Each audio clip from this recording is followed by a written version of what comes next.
2 thing.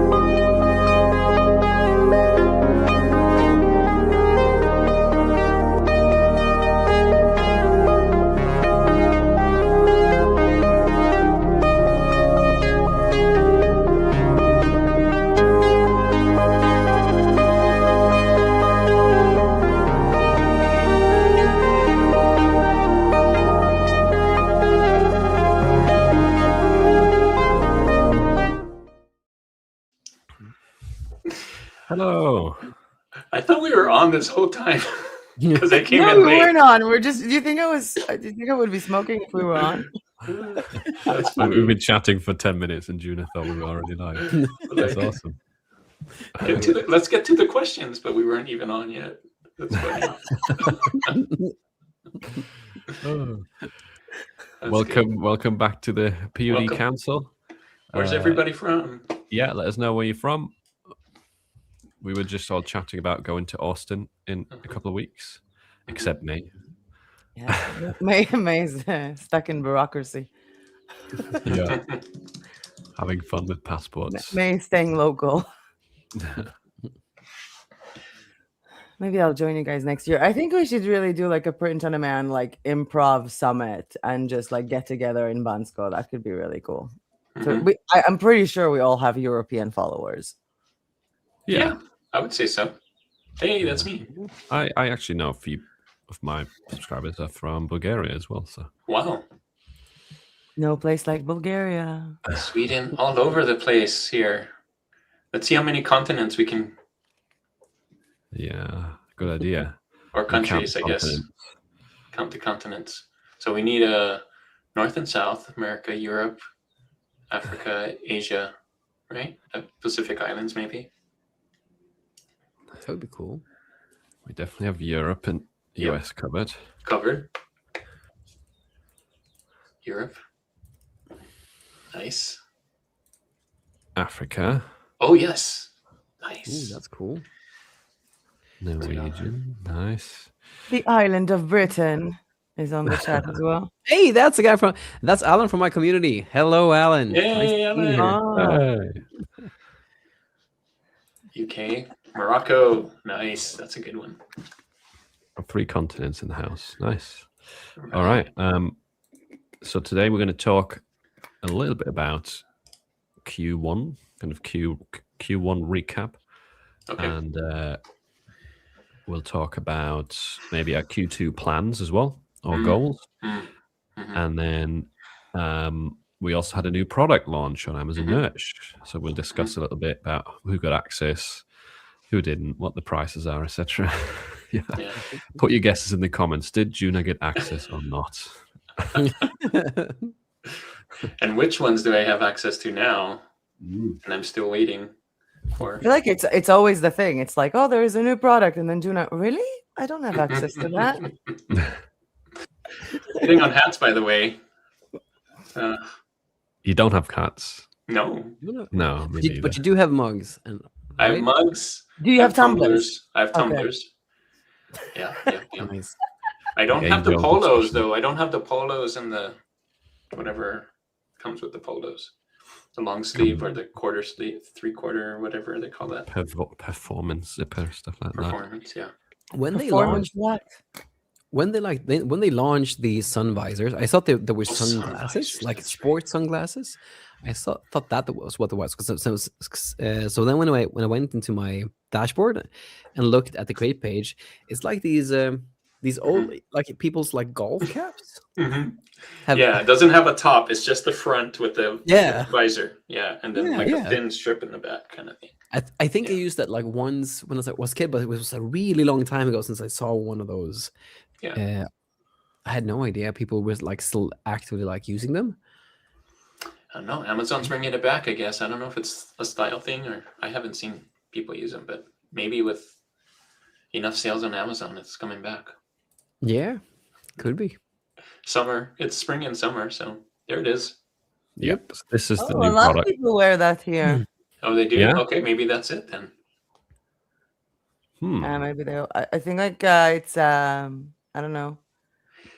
For people like the hat gets scratchy Right. or you can I still think like expose some your guys think, hair. like, yeah, like it damages like your roots or something. Yeah, So this is Just only like if you want to have like forehead acne. This you do right. that. And blocking the sun, right? It's just a Yeah, of visor course. part, but then It doesn't block your sun from your head. It just not your blocks head, your sun just from the your face. eyes. Yeah, yeah. And Alan just said it's used a lot in golfing. I do think that's a good There you suggestion. go. There is probably a few sports like tennis where this is really popular. Yeah, that makes sense. Fishing, maybe. I don't know. They have a better grip on the head because, like, it's especially for women, it's a bit of a different grip on the head. And yes, they do use that in golfing because whenever I go to Pier in Golf, I see like a bunch of people wearing those. So There you go. What do I know? cool. not that I'm golfing there. We should get some and use it at the conference, or use it on one of our podcasts. We all get one and put the POD console right in the front. I think we need POD council merch. There you go. Yeah. Philip has For, the rights to it, so he For would our have to. loyal. It's like 30 Philip has the viewers. rights to it, so he needs to send us free merch.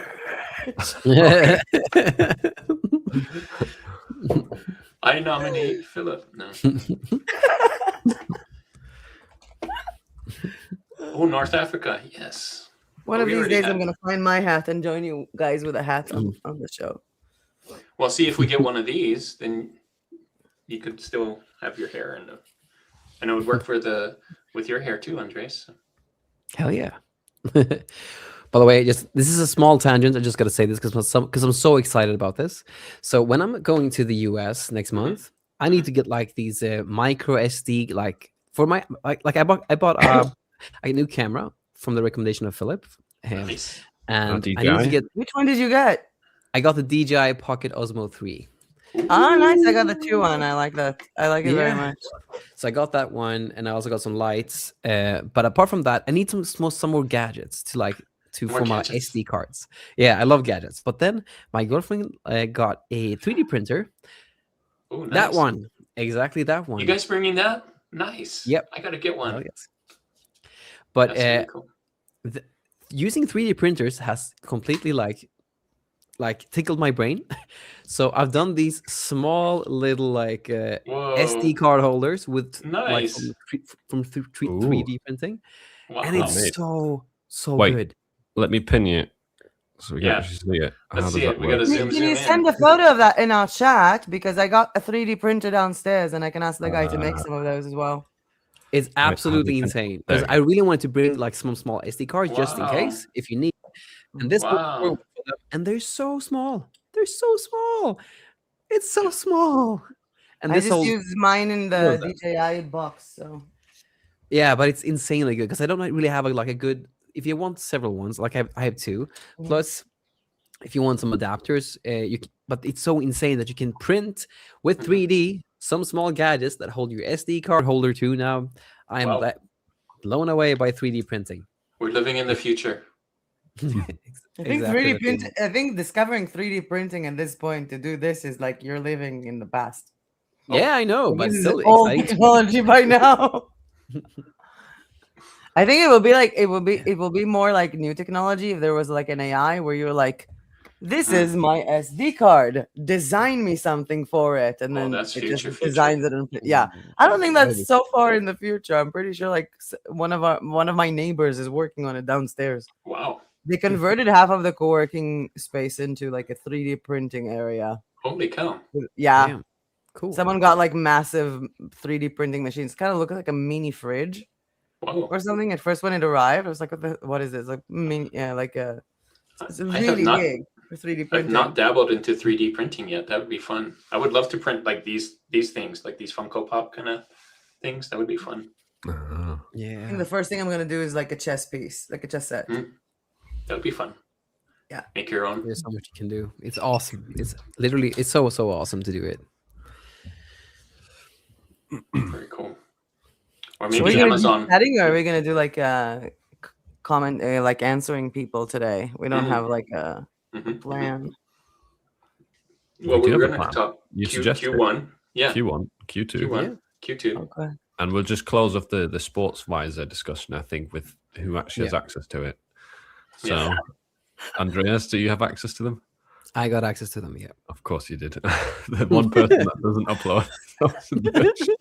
Sorry. It doesn't make any sense to me.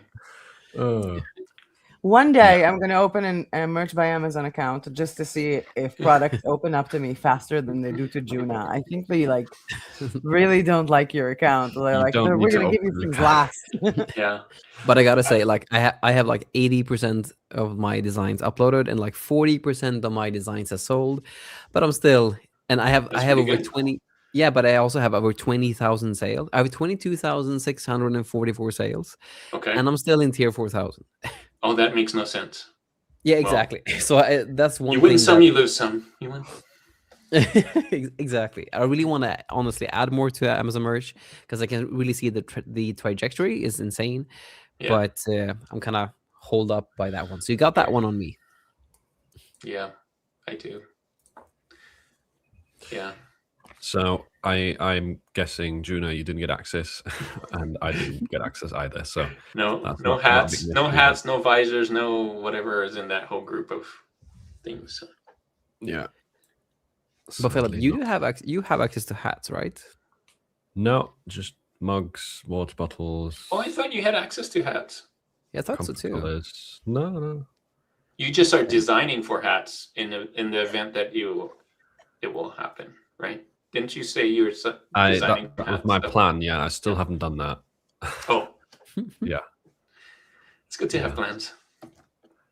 But yeah, let's talk about Q1 then, because Q1. it's coming to an end. Q1.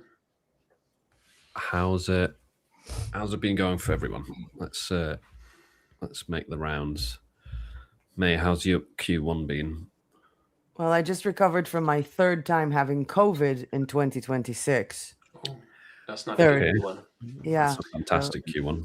No. I have no idea. Like, yeah, me in winter and snow and cold and people coughing doesn't add up well. It's pretty much been like 2 weeks at home, 1 week recovering, going out, finally filming a video, going out to partying 2 days after I'm sick. So like between our last live and now, I've pretty much been sick almost the entire time. Wow. But I feel like, it's kind of annoying because I'm still like working and stuff. I just like can't film or can't do other stuff. And I'm not just talking about my channel. Like I started the human design channel and I was working on other stuff. So I was like brainstorming ideas. But I feel like in a way, and I'm going to say this while knocking on wood that it's not going to be more of this, but it's been kind of a blessing because I feel like this year, like everybody's starting something and like I've had so many things that I wanted to start. And I know that if I was like full-time healthy, I would have started them. But these are things that I like not really regretted, but it's kind of like I had this idea and I had this idea and I had this idea and I didn't act on any of them fully because no voice. And now it's kind of like in the last few days, it's kind of like pieces of a puzzle, like from each idea that I have. It's like, okay, this piece or this piece, and it adds up to something else. I've done a lot of let's call it administration stuff, like organizing a bunch of ideas. Finally, like making a notebook for every idea I ever had, or like making sure that it's indexed so I can access it. I really wanted to finish 2025 by my Instagram bio just for the fun of it, and I had a book published last year, but it's like a poetry book, so I feel like more like a poet than an author. So I actually did like my master notebook for all of the book ideas I ever had, and outlines and plot loopholes and timelines and stuff like that from pretty much everywhere. Like I found ideas of short stories, essays, and books that I started writing in 2018, like over in my like Google Drive. I've been going over like my old Canva designs, old Google Drive, Procreate, and a bunch of stuff. So I feel like a lot of those have come into like some of the ideas that I had that felt stuck or felt like insufficient to be a novel of their own. Within them, I started seeing like a theme, so I can actually publish a book of short stories, which is like 50, 60 pages per story, or could be less as well. And some more ideas for like a full-on novel that I'm working on. as well as another niche and more tutorials, and was working on the collaboration that I sent you guys in the chat. So it's a print-on-demand wall art company. I'm not going to name them now because no spoilers. They're in Latvia. They only fulfill from Latvia, but they ship worldwide, and they have sizes I've never seen before. They have neon frames. I've never seen these types of frames, like, and multiple types of like canvas and textures and stuff. They have wallpapers, like wall murals as well, like flat out peel and stick wall art as a sticker for the wall, or for like wood. So I've been working on a collaboration with them that will be several videos. So kind of like planning pretty much 8 products per video. And I'm pretty sure my entire apartment, like what I showed you guys in that photo was. Can I share that photo? Yeah. You can share both. I think I sent 2 of those. So that is my height, and I am 166 centimeters. Oh, that's on the ground? That's on the floor? Yeah, it's on the ground, and I'm standing next to it. Wow, that's huge. So that is I think that inside of this one was the 150 by 50, so 1.5 meters. And in that case, it's like, they put it inside a cardboard and inside bubble wrap to make sure. And if you think about it, if you take a canvas that is 1.5 meters by 50, and then you put that canvas inside a frame. Yeah. And then you put it in a box. So the whole point of it was like, I was supposed to get most of the stuff. Like they use FedEx when they ship in Europe. And then I got like an email from DHL, and they were like, yeah, FedEx didn't have our sizes. Wow. For that one. So there's a bunch of them coming, either framed posters or framed canvases that are going to be like way over 1 meter. Wow. And they have like very different sizes. They also have the double palettes, I guess. I don't know if I sent you like the other photo, Philip. I think I sent it in the group of like the 3 things that were like stacked on top of each other. Can't see the photo. But yeah, so I've been chatting up with them a little bit, I guess. While being sick, I can at least upload designs. I think like I have. These are like 3. I'm supposed to get like 17 more, I think, for several videos. Some of them are going to be smaller, obviously. 17 this size. Yeah. I was like literally like, I need to get my spare mattress and put it in my living room so I'm just going to crash here, and my bedroom is going to turn into a storage unit. And honestly, thank God for like the maintenance staff here, because there is no way I can get like 3 of those from downstairs to my apartment. I can't. I don't even know how to do it in a video. I need to like think, how am I gonna film? Because it's so big. Yeah, like I can't like really hold it in my hands. It's like one of them is like the size of me, and I'm not that small. But there's like a lot of those are coming up, so that's pretty exciting. And I think I was like mostly like cooking up with ideas and stuff. I'm just really happy that like a month and a half ago I was just like filming. Oh, there you go. Whoa. And that's a regular size door, right? That's not like a small door. Yeah. This was like, I had to like wide lens it out to film it, and they're tilted. Yeah. So these are like the big ones. I think I have like 2-3 more of these. But yeah, they're all canvas or empty canvases. So yeah, I think these are all for the canvases. These are all canvases. And like, I think like, Junia, you were asking like how much they were. Like the 50 by 150 is cheaper than Printful's 90 by 60, which is the biggest size. And they have frames that are not like, I feel like, if you look at like Fine Art America, which used to have like a variety of frames or whatever, or other places like in Canada or fulfillment centers there, I have never seen these types of artworks in my life. That's think like an actual pink neon frame or like blue and stuff. You can. I have like one of them that is going to be for an ideogram video, which is just like a photo of a Highland cow. Like my audience knows me and cows, in black and white. And the fact is like, it really does make the difference that the frame is like yellow, or the frame is like neon green. And they have all kind of like vintage bronze frames. So I don't know if you remember, like there was a time on Etsy and even on Fiverr, people were selling the whole, I'll make a portrait of your dog as if your dog is like King Charles or I've seen those. Whole royalty. So imagine doing those with an actual bronze frame. Oh, nice. Yeah, that too. Yeah. So they have those. They have the wallpaper. I think I did for both like the the framed, like the posters and the canvases, at least one of them is for coloring, because I'm really into like coloring posters. So Oh, like I never create thought of that. I had like videos on that like 2 years ago. I sold loads of those on Zazzle. So is it like Um, a giant coloring book, and then you kind of paint in It's it, like or it's like a coloring page. Think about a yeah, yeah, coloring yeah, page, yeah, like a just make it coloring into a page. poster, and then someone orders Nice. it to color it. That's so cool. I never thought of that. Yeah, people do that depending on the types of like dye and stuff. People can do that also for puzzles, or can do that for pillows, depending on the fabric of the pillow. Mhm, Like the printful ones, it's not going to catch because the printful one are extremely silky, mhm. so they're not going to absorb it. But if you have like someone who makes like canvas pillows and stuff, you can definitely create That's a really cool. coloring pillow. Coloring pillow. Yeah. And then you So get fabric paint or whatever, and then you. yeah.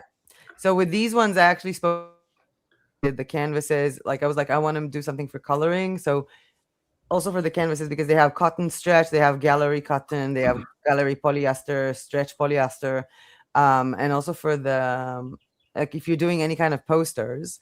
So for example, if you're doing posters that are photo glossy or any kind of finish that is glossy, you cannot color over it. Mhm. You have to have like some kind of matte paper, Mhm. but the matte cannot be too absorbent. Mm. And even with that, it depends on what kind of colors you can use on it. Can you use Sharpies? Can you use watercolor? So I was like talking to the company literally like, what colors can I use on them? And even for the wallpaper, what types of wallpaper can you put on each type of surface? And I feel Yeah. like that's also like a part where I think like a lot of people don't really think about when they think about like designs. People constantly think about designs rather than like product designs or actually knowing their niche. So in that case, these things like just selling like not wallpaper but wall murals that Mhm. are peel and stick. And the best thing about peel and stick is that if you're renting a place, you can stick it on the wall and then peel it after you leave. It leaves no marks. Wow. So you don't even have to like, so instead of having wall art, which Mhm. by the way would cost more to ship if you want it framed and could be more damage, whatever, and then you have to like put a hole in the wall, you That's just true. get the actual poster as a wall mural and then you just Stick. stick it on the wall and then you can remove it after. And I think like I told you guys in the chat if you guys want to catch up with them if anyone is interested because they do like Shopify and Etsy. For me, it's like more less the integration, but more like to do the shop review, I guess, like as a from the artist perspective, because I think like the whole like how is the canvas stretched? Is it stretched well enough? The quality of the frames, because like this is the world that I'm coming from before the online digital space. But I did like a lot of like very variant like designs as well. Like there was stuff there from Ideogram, stuff there from Procreate, stuff there that are photos that I took to really test it out. And I feel like that was like the most productive thing I guess I did in Q1, other than like being sick all the time and DJing a lot when I wasn't sick. Nice. Yeah, Bansko is yeah. a very party I've got town. some videos of that as So well. yeah, I'm mostly like I feel like my Q1 has been 5% productive, 90% sick, 5% seeds for the next quarters. The seeds are the important part. Very cool. That's a how cool. How about you, Juna? How's your Q1 been? Well, okay. Let me break it down. Amazon January was really good. February and March not as good. But I think Okay, January better than Feb and March. Yeah, kind of weird. But I think it was just a some of my things kind of hit with January trends and things like that. New Year stuff, sports and stuff. But I did actually start my Shopify store in Q1. So just last week, actually, got it running. Keeping it secret for now because The I don't want revamped this version. Yeah, this is the third version, and the last two versions was the first one was I tried to make this a Shopify store, which it is, but I didn't get to put ads on it because it wasn't working really well. So this one I'm kind of keeping it more secret and putting ads on it, and so far I got 8 sales. So since last week, Friday. Nice. That's quite a lot. Very quickly. Eight good ones. So I think the niche is strong. It's good.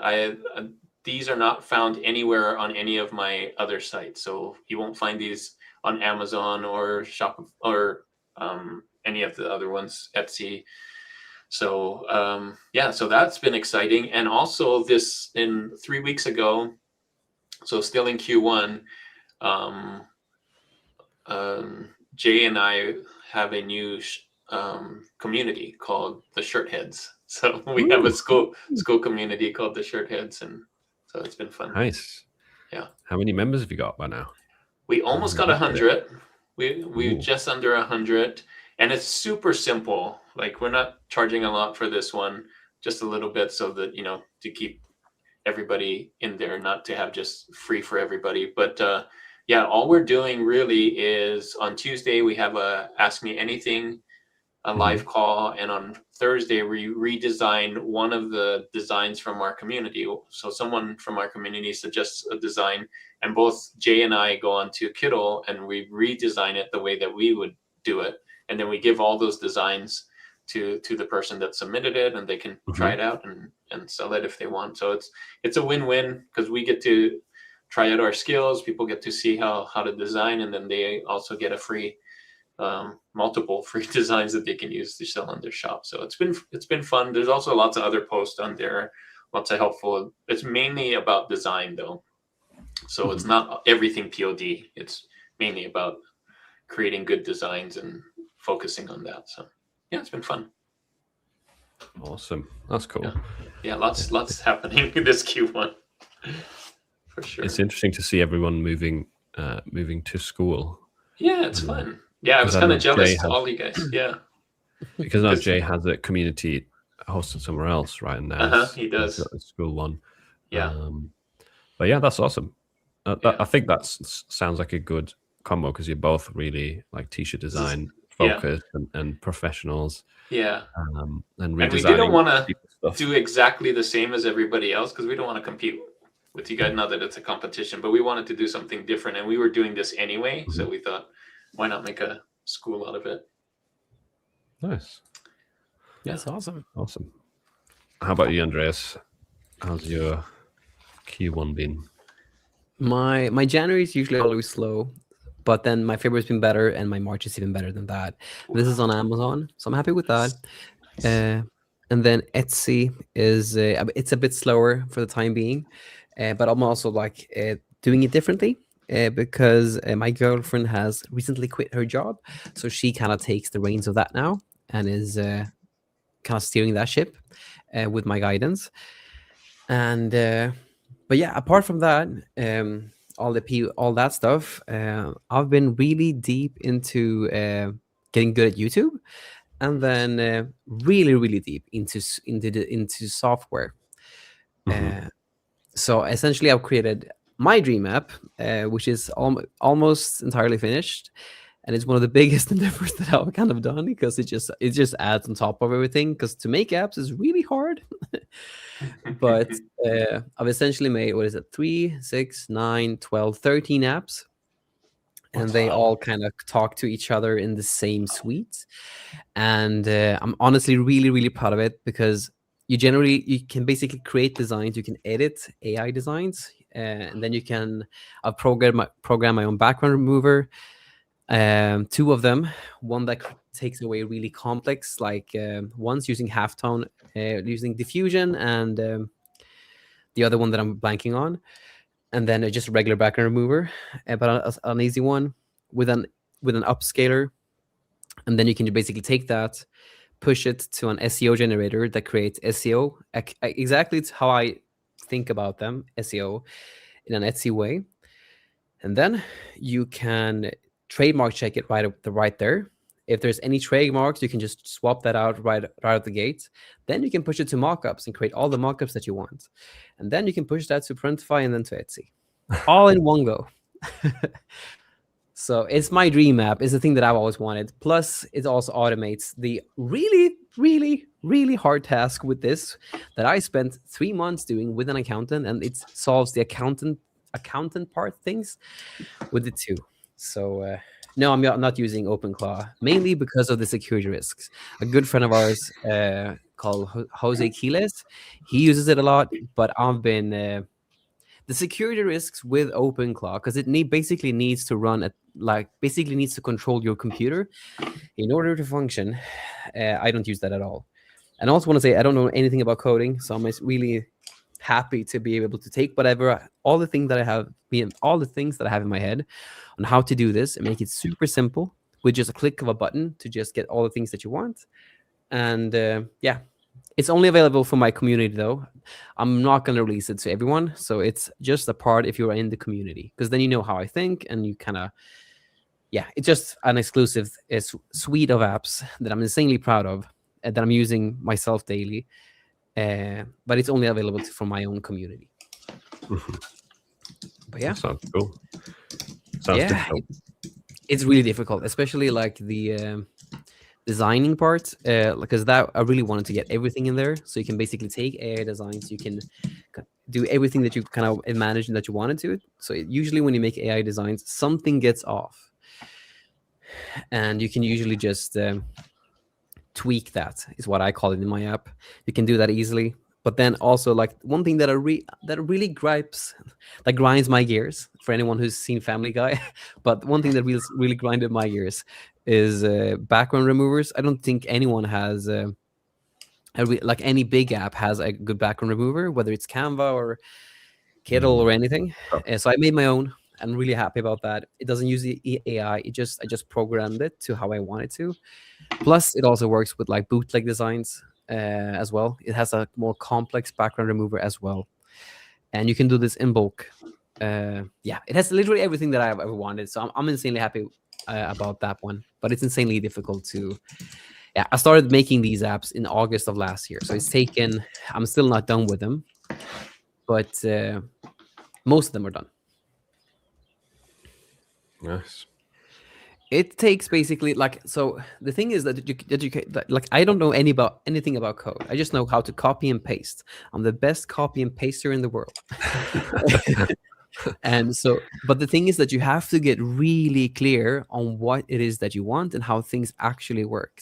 And that's the thing that I love, because now I've basically done $2 million with print on demand since I started in 2022, and it has forced me to basically just dumb down exactly what a design is, exactly how to make a design, why my designs even sell in the first place, the things that I usually take for granted. Because usually, like, even when I teach here on YouTube, I feel like it's hard to just to convey the thoughts that I have that I usually always do. And this has forced me to figure out a system, which is basically within my app, a point system that basically gives you points dependent on how likely it is to sell, dependent on how many proven elements, styles, and fonts you're actually using without going overkill. And it really works.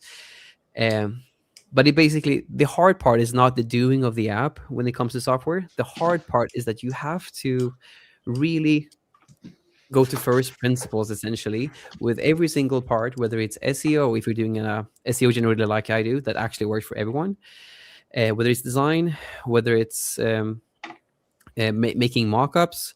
You have to go to the very simplest of things in order to make things really easy, and you really have to understand it at a super deep level, because usually I kind of notice that I forget these small things that I always do. Like, I always do, for instance, 89 opacity when I make mockups, but all of those has to be like planned out, because the AI doesn't know that, only I do.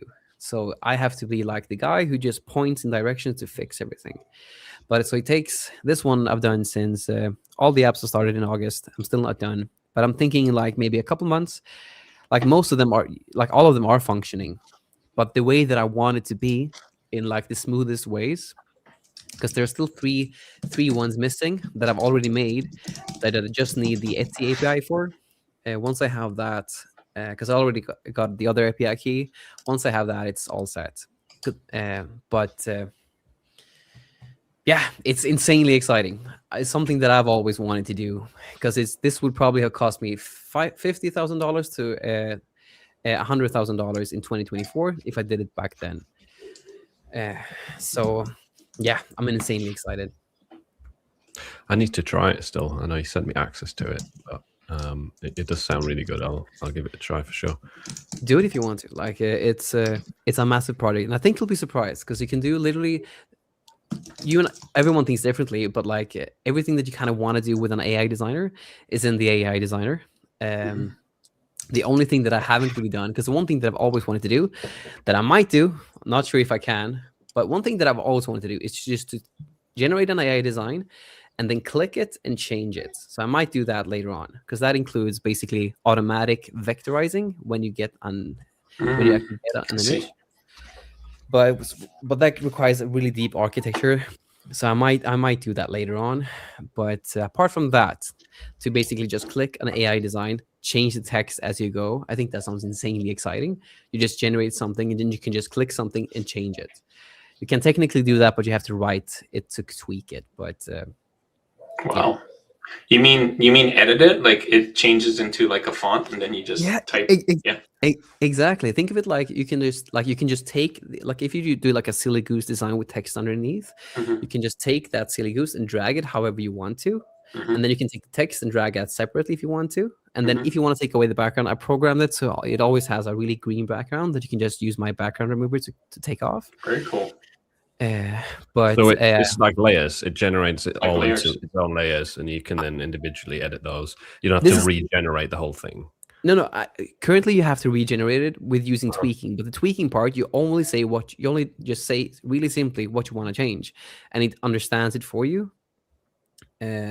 But I've thought about redoing that and doing the layers thing that you mentioned with vectorizer, because it essentially just means that you have to auto vectorize it every time you generate a design.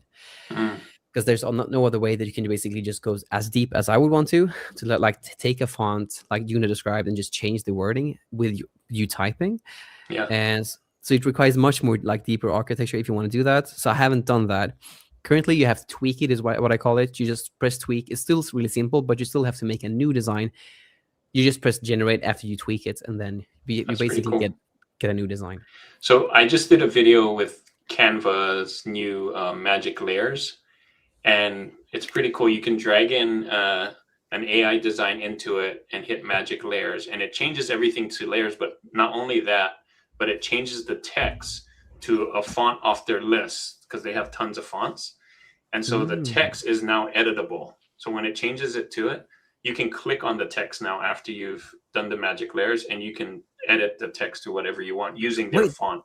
They had the text thing before. They had the magic grab and the magic. Yeah. They never but now had now they kind of combined it all. Yeah, now they kind of combined it all. I think I literally like 10 minutes before we logged into the stream, I was like looking, like browsing YouTube to find the link to the video. Yeah. And I was like, oh, what is Canva magic layers or something? Like I saw that your video, but they had that text thing from like I think a year ago already. Yeah. But they never had the text could have been separated from the design, but they never had the elements in the design being separated. That's right. Yeah. So that's now they went the next step. Yeah, they have all these AI tools, but now this is like the next version of what they could do, and to kind of put it all together now. So I thought I didn't know about that. Thank you for saying that. Watch Jonas' videos. Yeah, I'm gonna do that for sure. Just that one. Because that's definitely one thing that I'll try and implement. Yeah, because I think it would be helpful to kind of get your brain thinking on how they did it, so then you can do it. Yeah, definitely. And it's called magic layers, right? Magic layers. Magic layers. The advantage to Canva, and you could probably just get access to all the Google fonts, but they kind of look at the font that was done in the AI and kind of get their closest match to the font that they already have. And so it's not exactly, you'll see it in my video, like the font isn't an exact match, but it's pretty close. And so it kind of changes it a little bit, but to be honest, not too bad, because you probably don't want to use the AI font anyway. You probably want to use a better font that there is a trick that I used to do when it comes to like separating the text. If you're doing like stuff, I don't know, with the diagram or whatever, you can try to tell the software what kind of font to use. Oh, nice. There you go. Already, and then in the design, when Canva switches it to editable text, you already have it.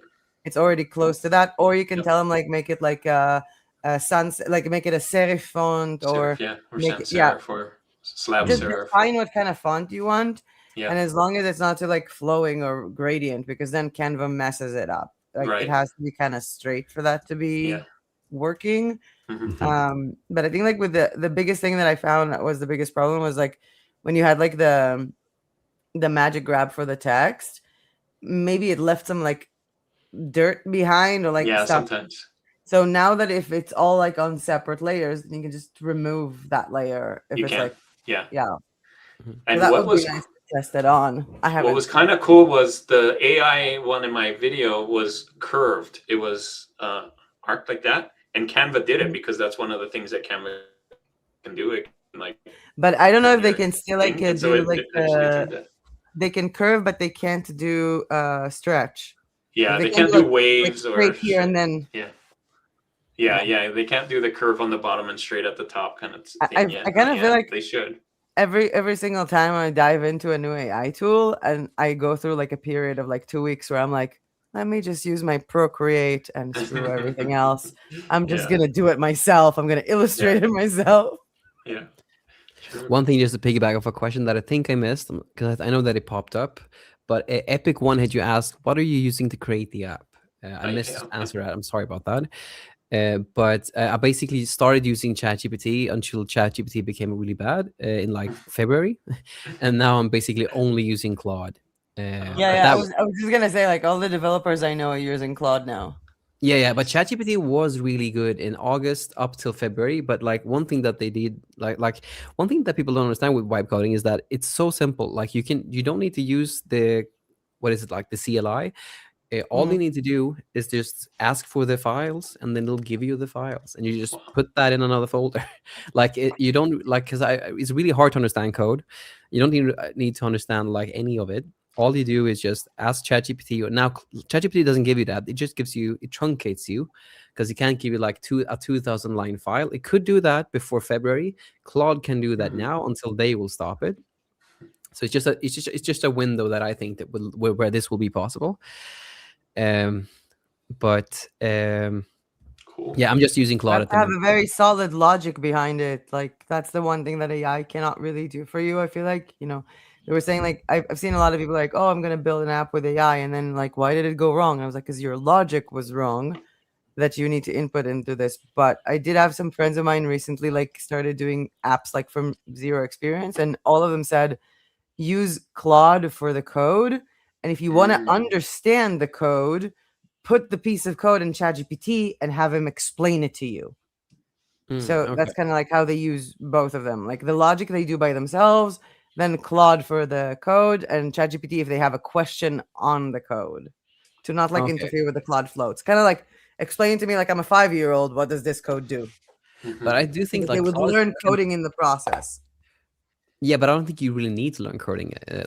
All you need to learn how to do is like copy and paste. But then you need but that's the thing. You cannot, if you can copy and paste as much. Okay, if you think about it, try to bring it to the world when we're talking about designs. And if you haven't spent years doing a lot of designs, then you have no logic with color grades and how fonts match and how to align it on something. So there is something that ideogram can do for you, but then there is the things that you do that you know. And if you get even a tiniest bug in your app, if you know how to code, you would find it. Or you'll know how to change something if you really want to change it. Because if you're talking about, and I think like people who come with zero coding experience and can't even know where the background color is. So having to generate that is annoying instead of they would find it in the code. No, I don't agree at all. I don't agree at all. So the thing here is that like as long as I know design, I can and as long as I can say it like in really simple terms, to just say to Claude whatever to do, like whatever to do. That's the key thing here. Like I still have to guide it to do the exact thing that I want. I do not need to learn code at all, because it's still like when bugs happen, I just tell Claude what bug there is, and then it fixes it for me. It does come with bug, but just with anything. But I don't need to learn code how to do this. And I'm not saying you need to. I'm saying like for what I've seen people do, like they wanted to have that added thing where if the code wrote something, they wanted to understand why this text does this thing. Like, yeah, but for perspective, this app that I've like the 15 apps that I've built at the moment, especially some of them like are insanely complex. Some of them are 2,000, like some of them, which is one part, one file is just 2,000 lines of code, and it actually works. which is the crazy part. And I would never I've with ChatGPT, you sometimes had to change different parts of the code, and that kind of made it really hard because it usually like one code part like connected to the other. But as you can just ask for new files with Claude, you could do that with ChatGPT before.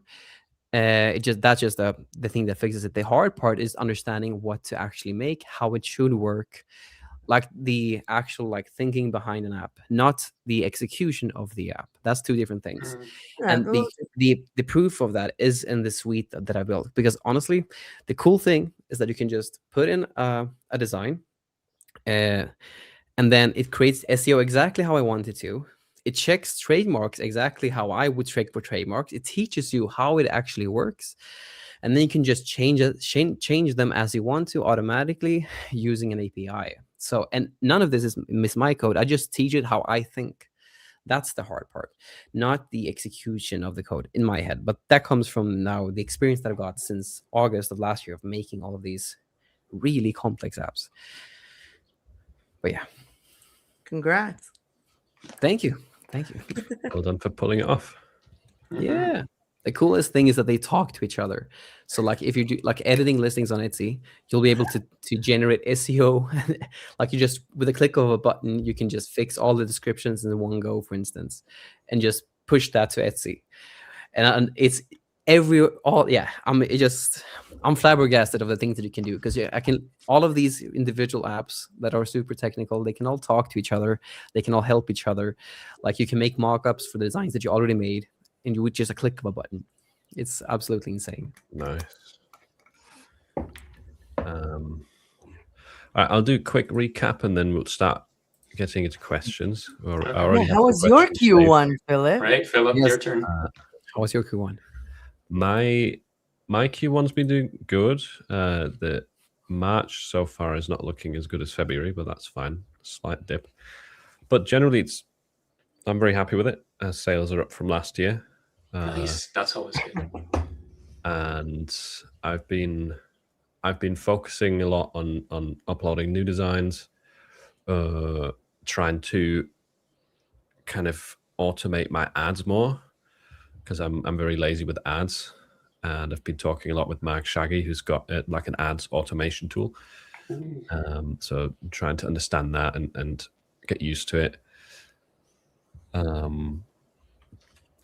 Also been kind of switching my workflow a bit to Merge Titans, because I've been using Flying Upload a lot in the past, and I do think Merge Titans is in some aspects getting better than it. Right now, I've been speaking to Curtis a lot and giving him feedback on that. Nice. And it's looking really good. It's actually doing one of the things which I think you just described, Andreas, where it rewrites the listings to take out trademarks, which is really nice, because that's one of the things I'm usually too lazy to do myself, or like wouldn't really want to do myself if I'm uploading a lot. And that tool can highlight the trademarks, and then you tell it, take out all of the ones with multiple words, or take out all trademarks, even if it's just a single word, depending how you do it. So I've been switching over to that, getting used to it. And yeah, I saw a question actually before. It's kind of related to this, from Rip and Flip. Are shirt sales slow for anyone else in Q1? Yeah, especially March. It depends. It depends on how you like. How do you guys feel? Because I just feel like it can be slow, but I just compared like Philip said. Like I just compared mine to last year. Like mine are still up from last year. So that's good. At least I have my Amazon merch dashboard up at the moment, and yeah, depends what you look at, right? Do you mean slow as in compared to the rest of the year? Then typically it is for most people slow. If you compare to last year, for me and Andreas, it hasn't been slow. Yeah, I know why mine's slow though. I haven't been uploading as much because I've been focusing on other things. So if you're like me and haven't uploaded in a while, or uploaded less this year than last year, then that could be a reason. Yeah, could be. And it depends on your designs, right? What's your strategy? Do you have evergreen stuff? Do you just chase trends, or do you have some seasonal designs that do well in early of the year? Like I'm selling quite a few Chinese New Year designs Nice. right now. See? Now? So if you want to, there's still some selling for some reason. Nice. Really? Must be really good. Just year of the, what is it? The year of the fire horse. Yeah. We moved from the wooden snake to the fire horse on the 16th of February. This Yeah. is literally what I make content about. So Nice. yeah, I had the It Chinese seems zodiac. like people maybe buy it throughout the year, whilst it's the year of the horse. I don't know. Makes sense. So if your sales are low in early, like in Q1, maybe that's something to look at. What is it next year, May? Which animal? I think we're doing the fire goat next year. Let me check my website. Ooh. Because I should have I have I have like in my knowledge directory about like the list of years for zodiac for Chinese zodiacs.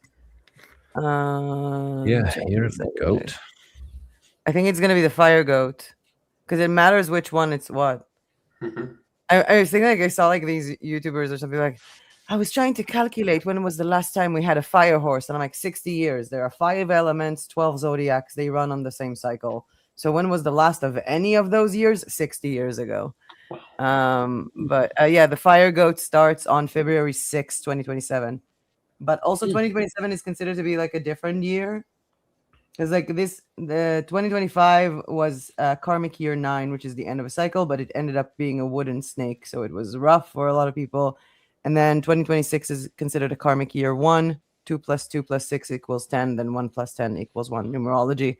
And then in 2027, you have the fire goat year, along with the first incarnation shift of human design, like astrology gates, in the last 400 years.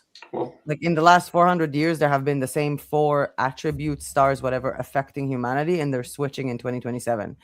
So that shift is going to be a very big, massive. I think it's like, I was looking and it started growing more than like just the normal human design communities. It's like really growing out there. So it's going to be interesting. But yeah, the next one is the fire goat from the 6th of February, 2027. Anyone want to do goats on fire with a joke? I think I sold like a bunch of what's it called? Like stained glass fire horse. Like I did like a horse, like fire stained glass design with 2026, and I sold a bunch of notebooks on that. But that was like a lot. Like my audience bought those in like January. You could really play on the word goat too, like greatest of all time. This is the goat year. That's true. Just saying. I bet people will buy it. Some people might, yeah. Yeah. This is Yeah, my why goat not? year. Try it out. I think you should start putting it on Amazon. Maybe they Okay. will finally give you the option to put hats. That's why I'm not getting hats, because I didn't put the fire goats yet. So once I do that, then they'll see this guy needs hats. Yeah, he's escalating. He's escalating to Chinese zodiacs and dad jokes. That's true. It's a mashup of dad jokes and Chinese zodiac. I think you found your sweet spot. I think it's like the maturation from like the kawaii phase, like dad jokes and Chinese zodiac. Yeah, Definitely that see could Juna work. like that. I think Juna has some really good dad jokes. Oh yeah, there's a bunch.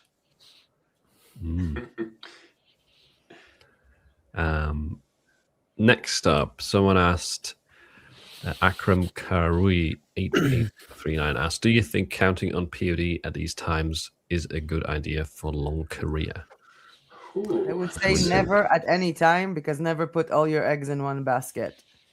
That's good advice. So either if you're doing print on demand, then you have print on demand designs from a certain niche on a certain platform, and then you sell like wallpaper on this website, and then you sell fabrics on that website, and then you sell on your Shopify store like mugs, or you have one niche that sells multiple things in it and multiple monetization methods.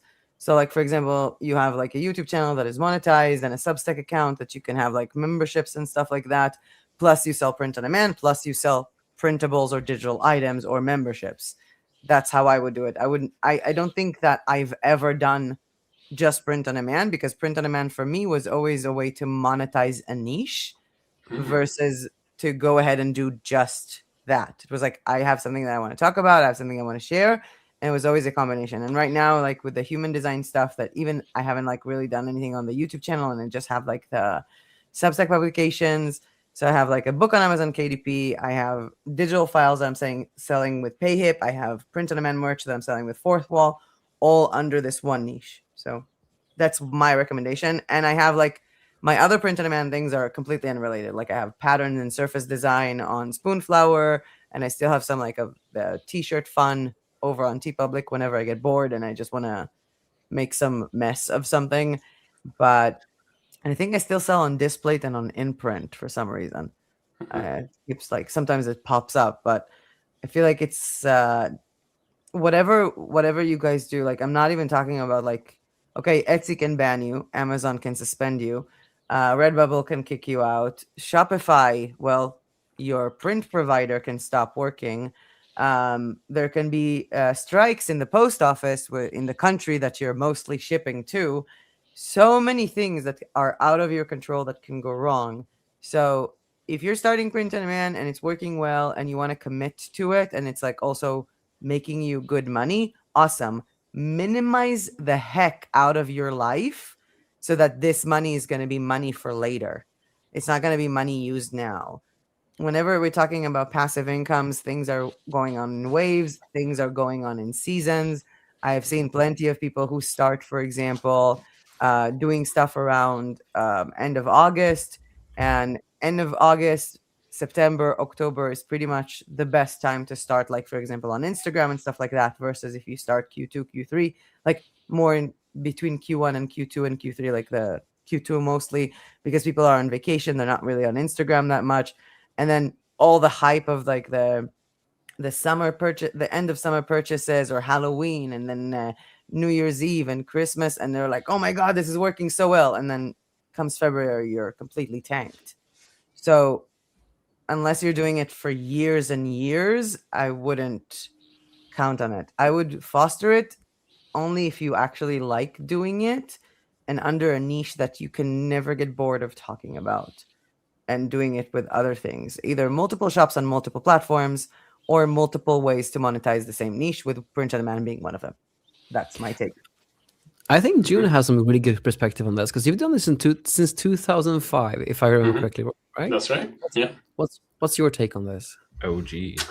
Yeah, I think. Well, here's my take. I think anything can be a good career. Like we see people on Shopify that's done it, that does really well. We see people on Amazon that's doing it, that does really well. We see people that's on Etsy that's done it, that's done really well. I know the question is about these times, right? Like, so the idea is like, because maybe we live in this time where the economies, we don't know, we're unsure, but really, I think anything can work. There's no real guarantees that it's going to work. Like you could have a 9-to-5 too, and that could go away, right? Like there's really no guarantees anywhere. So there's no like guarantee that if you're going on POD that you will be as successful as these other people and you'll have a very long career in print on demand. It is possible, absolutely, because other people have done it, but there's no guarantees for it. You're gonna have to try and see if it works. Yeah. Same with YouTube. Like sometimes YouTube just cut off your monetization, which has happened to me before, and then just like, oh yeah. Yeah, you gotta roll. You gotta kind of roll with it and learn and grow and pivot and like do different things, right? Because there's literally no guarantees. And so to say that, should I count on POD at this time for a long career? I mean, I wouldn't count on anything, but there is a chance that it could work. And if it doesn't, then you need to learn how to pivot and do something. But I think POD in itself being a long-term thing is definitely there, because people like AI is not going to replace people wearing clothing, and the print on demand model is a growing version of wearing clothing, right? It's a growing industry. And we've seen the charts, right? POD is supposed to be like that. Can you write it? I think the way the way the POD career works will shift. Well, it does always shift with time. Like marketplaces fall off or rise, or whatever happens. There's like Amazon obviously is in a bad situation right now with the discounts. Like that's a real struggle. But I think you're going to have that in it, especially right now because of the economy. You're going to have that in many spaces. So that's why coming back to what May said is really good. Is don't put all of your eggs in one basket. Have alternatives. But long term in general, I think POD will stick around. It will just change its shape or its model in a sense. How people And I just practice it. And I just think like the phrasing of the question is a really interesting one, because I don't really see it as a career. I don't think any one of us really does, because like this is that type of creative type of way to make a living. Because I had this discussion with a community member earlier this morning in the community, and I've seen this across people doing like artists doing music, or songwriters. And this seems to be the case with any creative business, and that's that either you are really slaving away at that specific, like songwriters. Some songwriters are like they've sit in studios for like 10 to 12 hours a day just to make songs. Or the thing that I've found when I saw this was that, okay, in order to make a creative life work and to have a creative business, you need to have several income streams. In order to have several income streams, you need to get really good at a single one and then diversify once you're really good at the single one. So for me, that was hitting 7 figures with Etsy and print on demand. Then I started to head out to YouTube. I have definitely not mastered YouTube. And for 2 years now, over 2 years, I've just been all in to just learn that and get really good at that. And once I get good at that, I can pivot to the next thing, which will be music, but only when I'm really good at YouTube. So I think the key thing is to not think of it as a singular career, more of it like a creative life and a creative business. In order to have a functioning creative life and a creative business that is not inducing stress, I think we all just need to have, at the end of it all, the goal of having several income streams once we master one. That's the plan. Yeah. Yeah, definitely don't take this advice as like the shiny object excuse. Just do 10 things at once and try and make them work. Yeah. Do note that like I worked on just POD up only that and nothing else for at least 2 years. Yeah. From 2022 to 2024. And with YouTube, I've done this since 2024, and I'm really deep into that, and I'm nowhere near as good as I need to be in order to go to something else. So you can only go to something else once you've hit the figures that you actually want to hit.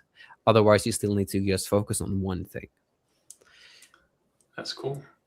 And I think as you do those things, you bring the thing that you learn, like that can be your superpower. Now you're really good at POD, and you can transfer that into YouTube, and so you can bring your expertise to the YouTube space, what you learned there, and then or a tool stand out out that way, because now you have that on top of not what everybody from YouTube has, right? Because you have a little extra thing that you've learned. So exactly, because they stack on top of each other. So my idea is that when I master content and how it actually works, that's when I pivot to music, because then content won't feel overwhelming like it does now. Because then I can just focus on the music, which I've done since I was a kid, and just have fun. And still like have to challenge myself with the content, but I would still know it so deep, since I've already done this full time now for 2 years.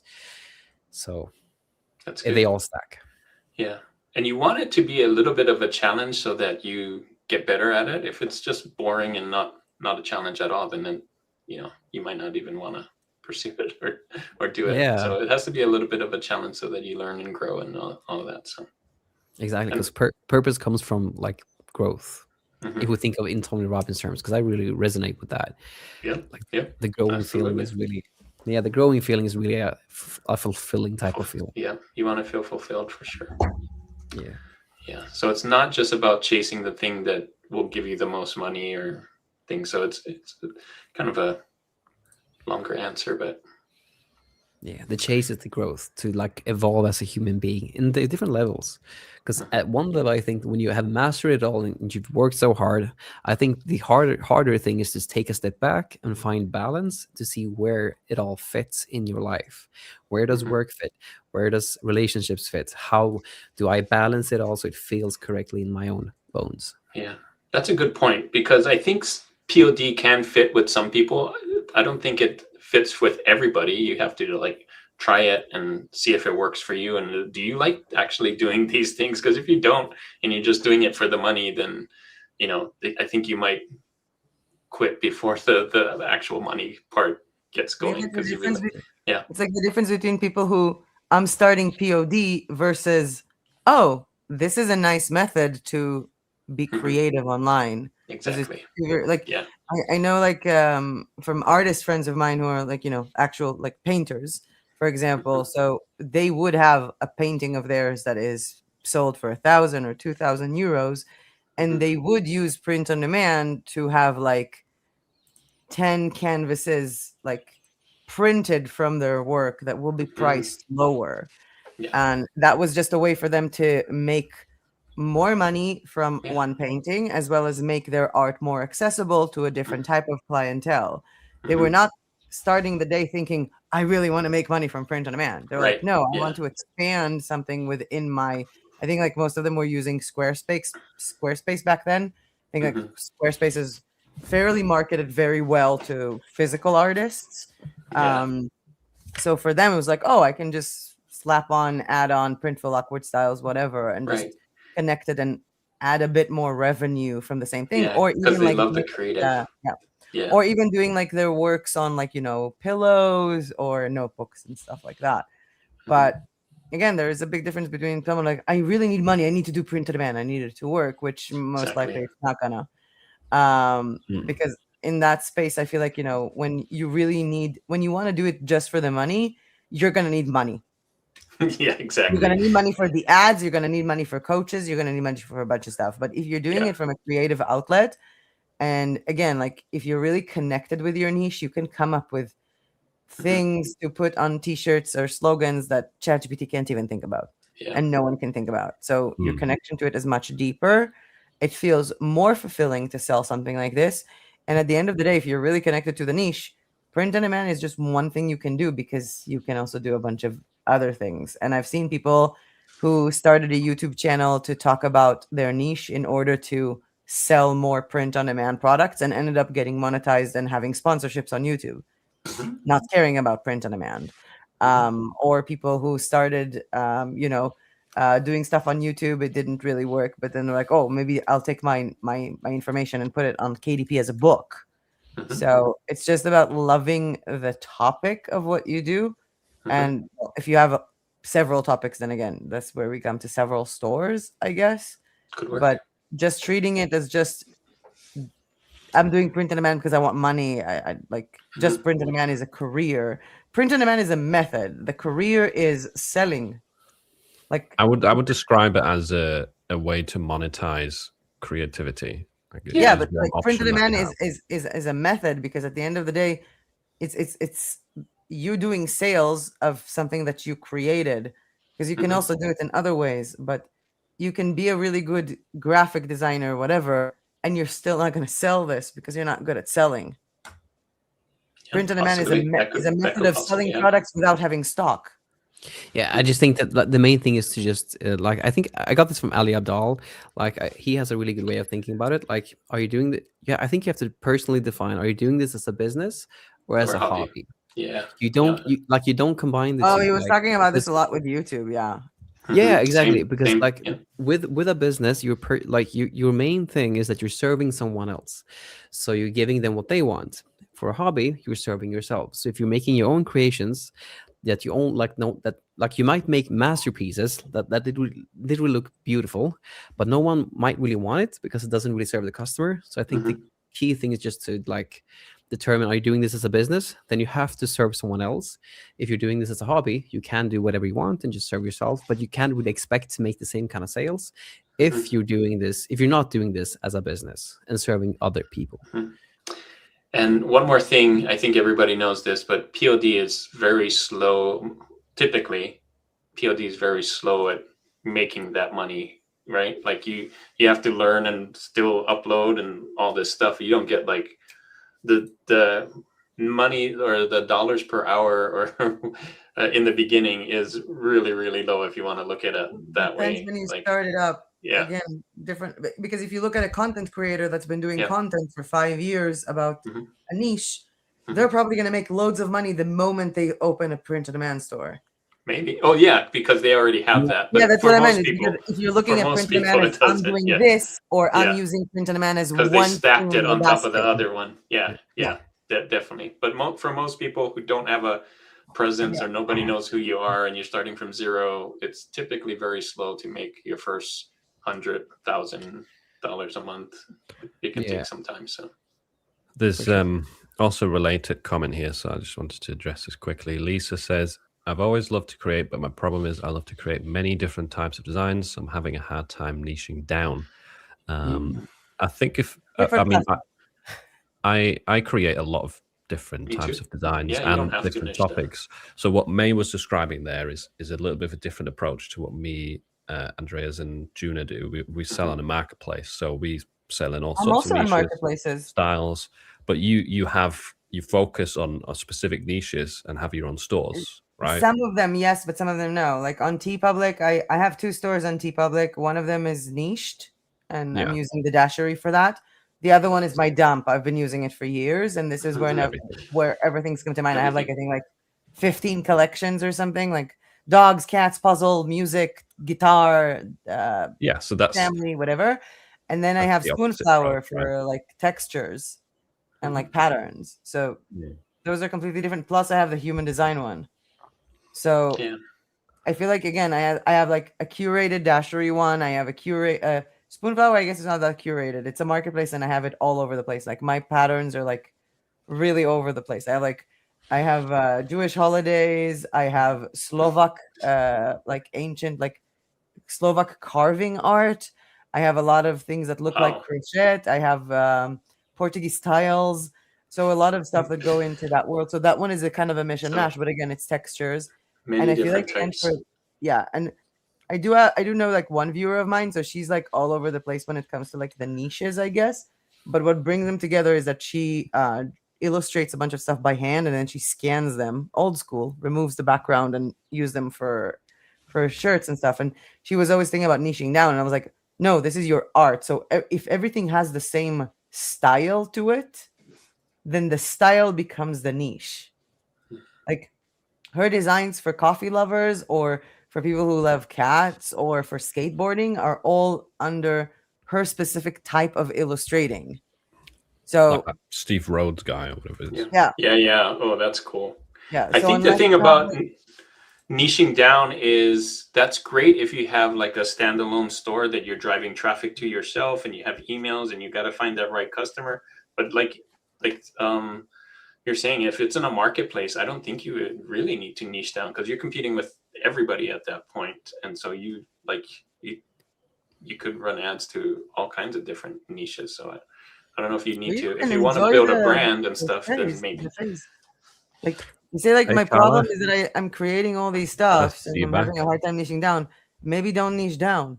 Maybe just go with the flow, and also maybe let the market show you what you need to niche down at. If something works, to be honest, it's not even if something sells, but if something helps you, like if something feels good to you when you're selling it, that will be your niche.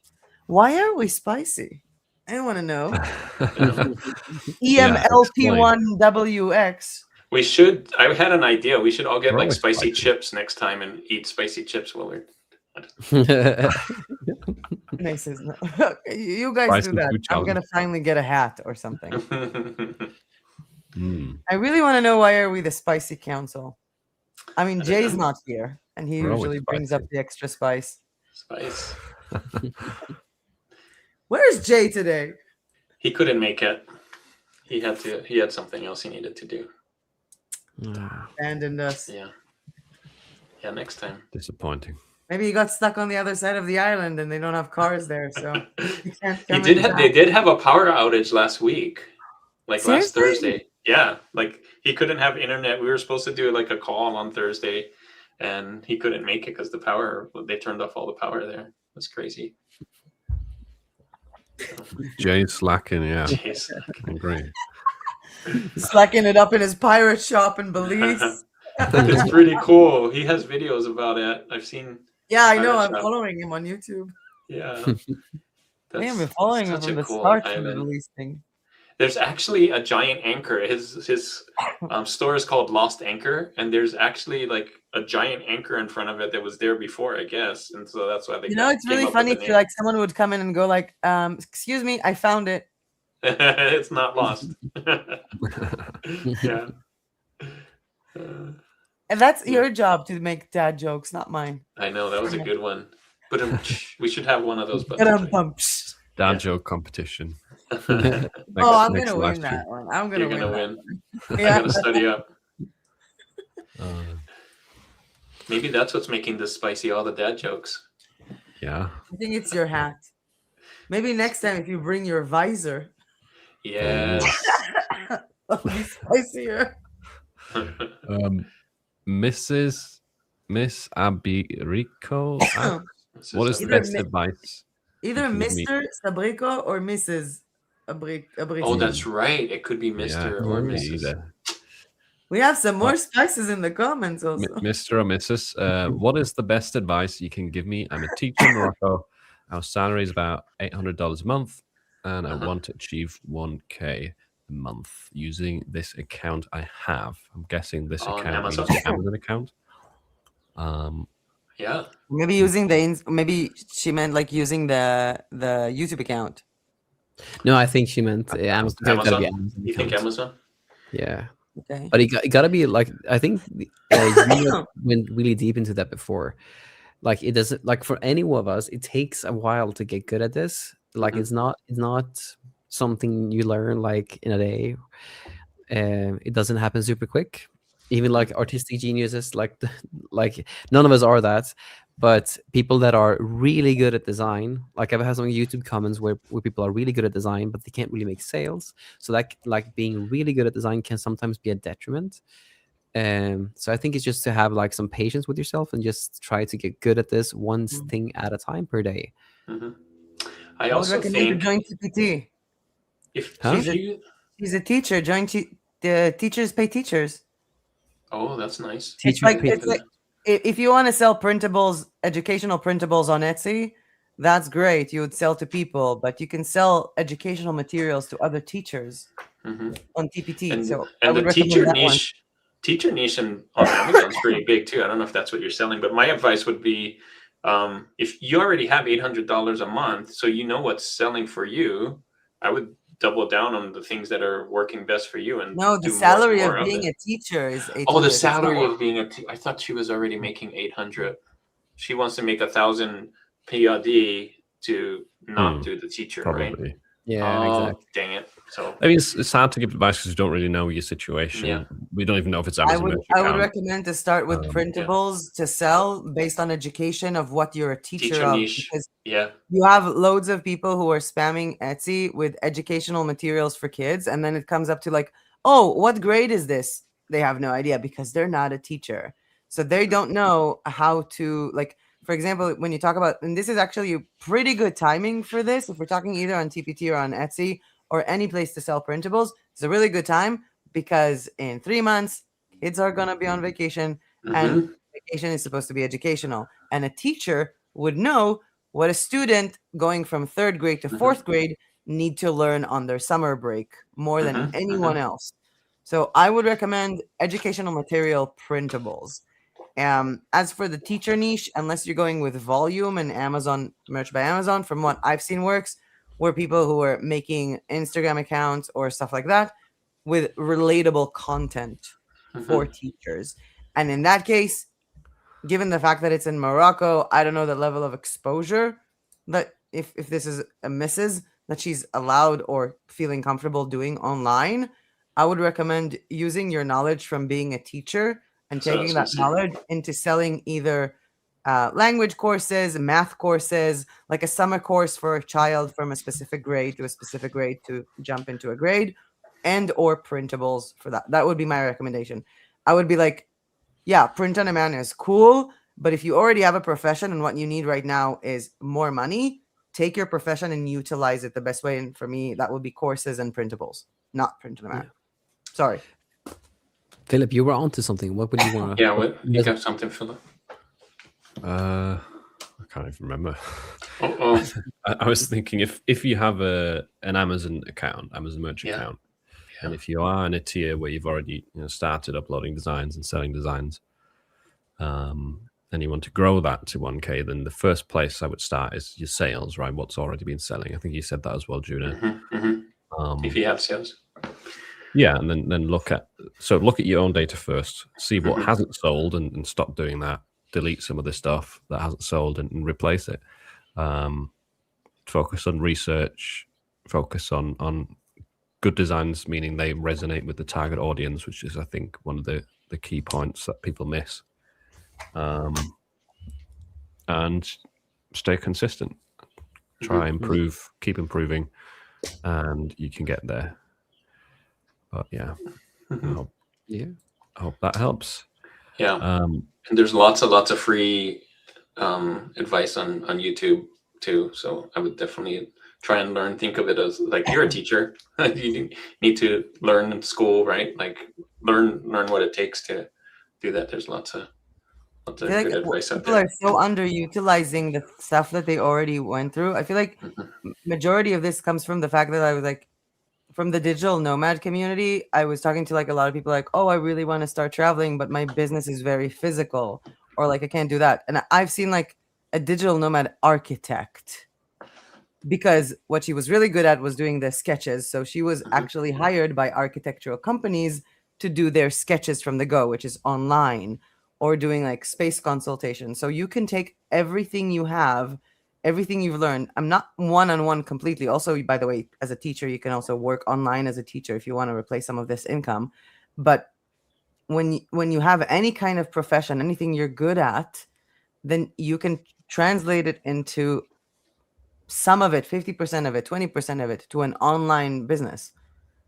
So it doesn't just have to be. I feel like a lot of people will get stuck on, I have to sell printable wall art on Etsy. I have to make it work with print on demand t-shirts. I have to make it work with this, just because they really like the person that they're following that does that, instead of really realizing like this is a system, can work for you, cannot. This is a tutorial versus this is your life. What are you good at? Look at what you're good at. Look at what you can communicate and learn to expand from that. Because to be honest, if this person, I don't know, is a Arabic teacher, a French teacher, math teacher, whatever, then I'm pretty sure she can make more money trying to understand how to take the knowledge, edit it on Canva with like printables, much faster to do this than study design and marketing for niches. That's a good point. Yeah, and I've seen a lot of people who make that switch from like being psychologists and started doing videos on psychology on YouTube. So a lot of people who can take their offline profession and translate it to an online income. It just doesn't have to be print on demand. Said at the Print on Demand Council. I feel like I'm the non-print on demand YouTuber here. Spicy. Now you're starting with the spicy. Come on. Cool. Lindsay was asking, what ads does everyone find work best? I've always heard Facebook ads increase traffic, but not really conversions. I'm using Facebook ads for my Shopify store, but obviously I'm using Amazon ads for Amazon. So depends where you're at, what you're using. Etsy ads if you're on Etsy, I guess. But yeah, Facebook ads have been working for me. You got to test, of course. Wish Chris was here. He can talk more about Facebook ads, but it works. It's not free, but it's not cheap, but it works. But generally, I think it's the ads that are linked to your platform. With Shopify would be Facebook, but with Etsy would be Etsy ads probably work best rather than running Facebook ads to an Etsy store. I don't think many people do that. Same I with don't think Amazon. too. You have Amazon ads built in, so Yeah. if you have access to them, it makes sense to use Yeah. those. And the nice thing I like about Amazon ads is they're already in the mindset of shopping and buying once they're on Amazon, where you may not have that when you're on Facebook. So when you're in Amazon and you see the ad, it's like I think it converts. I think it converts a lot more because you're already in Amazon wanting to buy, and so you see something. Whereas Facebook, you're not necessarily going to Facebook to buy. You're going on there to look at stories or catch up with friends or whatever, and then you see the ad. And most of the ads are just like getting in your way. Yeah. So So never use spend is ads. No, I don't know. Yeah, spend is always going to be higher. Like I did a lot of Facebook ads, but for artists, like a while back. But like spend is always going to be higher because you have to interrupt someone's flow to get them to where you want it to go. Whereas on Amazon, they're already going there with their wallets open, wanting to purchase something. I'm getting something.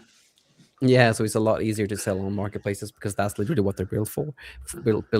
Facebook is there to connect with friends and social stuff.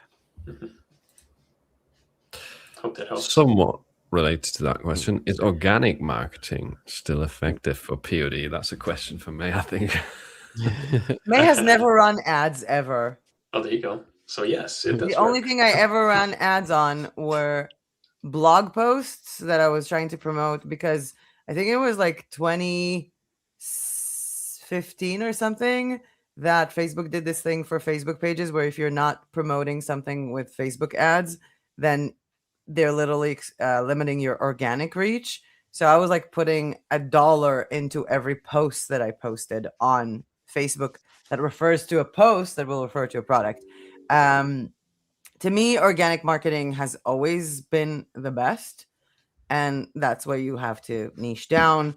I have, for example, like if I'm looking at not just from the print on demand, because again, like one of my niches for human design. So I have the print on demand store, which is a little bit more targeted for specific human design, and I have the printable stores that has like guides on different aspects of someone's design or stuff like that. Which, if anybody doesn't know, it's like let's say astrology. If someone doesn't know human design, so for example, what I would do is I'm writing an article about something, and in every article that I write, I usually like refer to some kind of freebie that I have, and all of the freebies refer to other products. So pretty much every time that I post something on my Substack, and my Substack is like very small right now, I have like 500 followers, but every time I post, I would see either a sale of my book, because that comes from the footer, from the emails that people get, either a sale of my poetry book, or I'll get a sale in my shop, or like in the print on demand shop, or I'll get a sale on the shop for like digital products. So these are like PDFs. I think they're ranged, like from $12 to $30 or something for each. Pretty much every time I post a new post, that's where it comes from. But when you talk about organic marketing, you have to think about what is the thing that gets people to get this. So, for example, if I'm talking about one of the I Chings, which is a part of the Chinese wisdom that human design is built on, and I'm explaining it, I have a freebie that explains the basics of the I Ching, and then an $18 PDF that explains all of the 64 I Chings. So every time I create a post that mentions the I Ching, I put a link to both of these. I would usually see, I think, around 10 or 12 downloads of the freebie, and several people will purchase the paid one from that. But there is a flow here, because you started people off with a piece of information, and they want to go deeper into, like, I'm looking at one of the I Chings compared to something that is happening now, and they want to understand the basics of it. Or if you're looking, for example, I would make like a post and like, for example, one of the human design centers, which is kind of like the chakra system. So the identity center in business, how does it affect in business? How does it affect in life? Is it a good thing or a bad thing? And that sends to a special workbook that I have for people without an identity center, how to manage life. This is a 40-page PDF that is basically self-work and shadow work and a bunch of other stuff, and journaling. And so a lot of this comes from, you give some kind of value to prove that, first of all, if people subscribe and sign up, you already gave them value, they don't want to unsubscribe. And the minute you gave them value and that value opened up more questions, it also kind of proved you as an authority on the matter. I also weave in personal stories of mine. And I do Nice. notice that in places that I'm like more talking about, like every time that I made like a post, like from the Manifestor blog, which is another Substack publication, which is a little bit more niched, every time I made a blog post that somehow talks about my experience in business, the Manifestor business guide was sold. Wow. And then every one of my posts in the footer ends with me wearing some of the merch that is on the website. Like it's literally, I'm literally wearing it now. I'm not even trying. So a lot of the merch is something that I would have on me, or I would have people DM me or reply to my email on Substack asking, where did you get that t-shirt? Or where did you get that sweatshirt? Where did you get that hat? I have that also when I post stuff on Instagram, because I also have like the same thing as in a cap, not a cap, as a beanie. So once you are living your niche, this is the organic marketing. This is where it comes into effect. When you are living, discussing, and being inside your niche. And I think it's very much effective, not just for print on demand, but for everything. I Very still cool. find it extremely effective, and I'm very happy not running ads. I'm wondering, is this person talking about... Also in Pinterest. Pinterest works amazing too. You don't have That's personal free. connection. And Pinterest does bring shoppers, by the way. Like For free? people go to Using Pinterest sometimes to look free what to shop. Pinterest? Free Pinterest. Yeah, I told Nice. you I've never done ads for products. I'm wondering if this person talking about organic traffic for Amazon or organic traffic for Shopify, because organic traffic for Shopify, you would have to do some of those things that you're saying, like a blog post or social media or something like that, but it's a lot harder, I would think. It can be really hard. Like, so for me, everything is blog posts because I'm talking about Substack. Yeah. But by the way, Substack gets more organic traffic than I've ever seen in ever for Wow. blog posts. Because the thing is, if you think about it, when you post something on your Shopify store, so Google is basically when they're trying to recommend, even though again, people are going to ask AI the question or get recommendations from AI.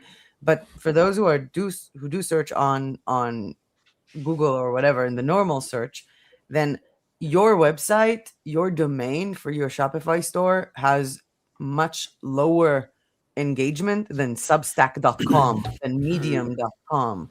So your articles on these platforms are going to get more traction. I get a lot of traffic from SEO to my Substack Nice. posts.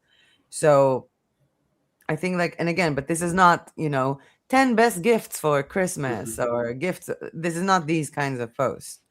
If you're talking just purely organic traffic by making the right keywords, I'm pretty sure most of them are saturated. And in most marketplaces, Etsy is not going to recommend a keyword just based on a keyword because there's 1,000 people. So unless you're the one who's selling more, they're not going to recommend you. They're going to recommend the listings that are already selling, the listings that have good reviews. With Pinterest, however, I find it easier to bypass that because there is no conversion or stuff like that. And then also people see a very big amount of pins when they scroll. So I think organic traffic from Pinterest can also be a very good idea. I can see we're getting quite a bunch of Shopify and Facebook ads questions. We need Chris here, don't we? Yeah. We're not really the right people to ask, I feel like, about Shopify. Maybe you should take screenshots of this and put it in the group and make him feel guilty. Yeah, Chris, why are you not joining us anymore? Have you forsaken us? Yeah, the best person to ask about something like this, for example, are catalog ads best for Facebook? I would ask Chris or Meg. The carousel. I think they recommend the catalog ads for Facebook should be done with a pixel that takes in what the person saw in your shop or based on their interest, not something that you input yourself. I think I am using catalog ads, actually. Yeah, if I remember correctly, I haven't done it, but I've been in calls with both Juna, Philip, and Chris, and I think the thing that he always mentioned now that works the best is probably catalog ads. Bye, Carla. See you, Carla. But it's you're using the catalog ads, right? I'm pretty sure that's what I'm using. Yeah. But yeah, I wish Chris was here. There was he a would question know more. before that we could tackle, and then maybe we'll do like one or two more questions, and they'll That's it. start ending it. So this one was from Asaplovsky. Asaplovsky. ASAP, Slowski. Oh yeah. That would be really funny because as soon as possible, slow. Oh, there you go. That might be the twist, yeah. How do you find niches to sell in? It feels like anything with demand is too competitive, and anything niche down doesn't have enough demand. You're trying to find that sweet spot. I don't mind competition too much. Like, it can't be totally blown, but if you have something that can compete with what's already out there, I think that's still okay. So for me, competition means that there's interest in it at least. So that's better than the other alternative where there's no demand at all. But yeah, definitely, tools help. Adam's really good at it. So having him going to your school community and looking what he suggests is really nice too. But there's definitely tools out there too. Like I wouldn't be scared of high demand, high competition niches either, unless if you like very, very limited for slots. If you're an Amazon merch and you only have 25 slots, then it'll be tough to compete in those high competition niches. You just can't really test a lot, and you don't have ads. So in that case, it's tough. But other than that, I wouldn't shy away from them. You just have to have good designs. Has to be not just copy bestsellers. And if you do have ads, test with ads. Just try and rank them. I have a really simple way of just viewing that, because making all my apps has forced me to like simplify it down to the first principles. And how I just see it nowadays is that, like, if you want to be in niches, at least if you want sales all year round consistently, then you want to be in emotional or celebratory milestones that happen every single day that people generally want to buy gifts for. If you're in those niches that fits that criteria, then you're generally good, no matter the competition. Because the second problem to that is to just add value to that. But the niches themselves, in my opinion at least, as long as it's an emotional or celebratory milestone that people generally want to buy gifts for, that happen every single day. If you're in those types of niches, then you're good. Think like retirement, engagements, bachelorette parties, things that happen every single day, like people having babies, for instance, or people getting married, people getting together, and so forth. For me, it would be statements. I pick my niches based on the stuff that I would want to wear. If it's clothes, I would pick them based on what I want to see on my walls. I would pick them based on what I want to see on my laptop sleeve, what I want to see as a mug when I wake up and drink coffee in the morning. Because if you're genuinely excited about something enough to want to wear it on a t-shirt, I guarantee you're not special. Someone else will be excited about that too. Like, you're not special in the most beautiful way possible. Thanks, team. And yes, the name is a joke because I'm lazy. ASAP Slow Sky. Yeah, he got it. Yeah. Yeah, love Funny. it. Cool name. Definitely double take kind of name. I also think if you're struggling, like if you're saying you're niching down a lot and then there's not enough demand, don't niche down too much. For example, birthday designs, birthday niche, that's a huge one. But you don't want to go down too much. Rather than having a birthday design that's for everyone turning 10, which is very, very broad, maybe just mix it with basketball. That still has a massive audience, but it's just niched down enough to make it easier to sell that design. Or if you're doing it for people who are older, make it like extremely cynical. Yeah. But the simple way, because the thing that you're saying, Philip, is like right on the spot. The thing that I would like is scale it back down to just make it simple is that as long as you're targeting one person, Like you can't target any people who has a birthday. You can target one type of person. So maybe it's, for instance, someone who likes dinosaurs and is becoming 1 year old, Mhm. and it's a boy, for instance. Honestly, That's I would do one. it if it's a girl, because I think that if it's a boy, they will be able to find dinosaur for boys more in the store than dinosaur for girls. It could be. That would be my approach to this. Good Because if you point. think about it, the whole point of Print on Demand is I can't find it in a store. This is not accessible to me as much as other things. That's why I would pay more. You could take boys. This could be an angle, right? You could take boys' hobbies that girls are also interested in, but cannot find stuff easily Yeah. for. That's Pink one way to birthday stand out. soccer You're standing out t-shirt. now Yeah. because nobody else The has girl it. who played soccer. Yeah, just don't niche down too much and make it a design for a 5-year-old born in 2021 who likes both dinosaurs and basketball. Then you're probably not going to get a sale, and you only have the chance that's to get a very, very sale for niche. this year. No, but I Yeah. think like the double niche in general, like not just like for a birth, but like because here you have like birthday versus dinosaur. So I'm pretty sure like the most of the stuff that I'm selling on TeePublic are a combination of coding and cats. Mhm. Yeah. Yeah, or coffee and cats, or summer and But with all Most- these, I have combination of coding and cats and cats and puzzles. but the go. cool thing about this is that it's all just referring to one type of person.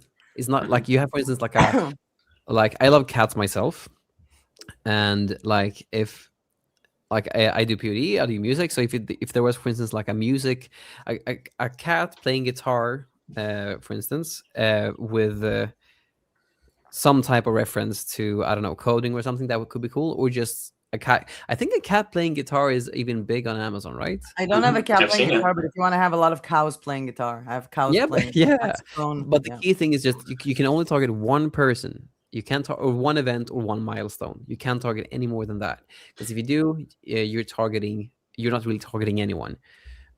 So as long as you target one person, one milestone, or one event, I think you can.